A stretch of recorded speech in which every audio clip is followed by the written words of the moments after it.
February 5th and 6th, Friday and Saturday. We are now fully in the weekend. And this combination of Aquarius and Capricorn is like my favorite. There's a question that was posed. How is it different when the sun is in one sign and the moon is in another? What's the distinction? The sun sign, Aquarius, this whole month is providing us with this electrical energy that makes us slightly more interested in astrology, which is why we're teaching our classes. Right now I'm teaching. I love that.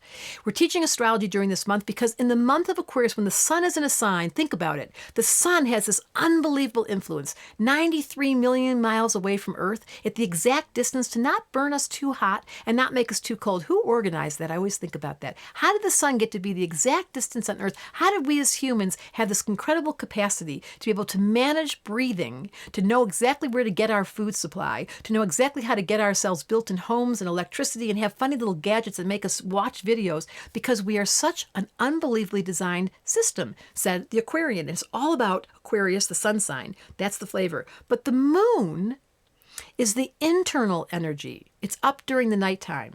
And it describes your emotional temperament. So if somebody's born with Aquarius, it's a very strong, wild, energetic, nonconformist. But the moon in Capricorn's going, calm down, bring it down. So it's more of an internal, and it kind of complements. The nature of the sun and the moon is your ego and your emotional temperament get mixed in a blender. This is how you do astrology. You mix it up and you say, how does that show up? So if it was last month, Capricorn with moon in Aquarius, we were so grounded, we needed a little spice of flaky, strange. This month, we're so flaky and wild, it's so good all of a sudden for these 2 days, this weekend, to feel the solid energy of Moon and Capricorn. You're going to get things done. Your emotional body is feeling inspired by the earth energy of Capricorn. And it's going to give you the impulse to want to organize, make your list, to make sure you're responsible, maybe look at your finances. All the practical things in life are fixated by Capricorn. And Aquarius and Capricorn happen to really get along well because they're both a little bit distant. They're both a little bit off the cuff. They both don't really care what you think of them. And the cool thing is there's four planets in Capricorn. Yes. So the moon's there, Mercury's there, Pluto's there, and Venus. I would love to be a baby born today. You'd come in with so much wisdom and so much commitment to being practical and grounded, and yet keep a little bit of that strange flavor so you're not too much a conformist. That's the combination of genius, Capricorn and Aquarius. Yep.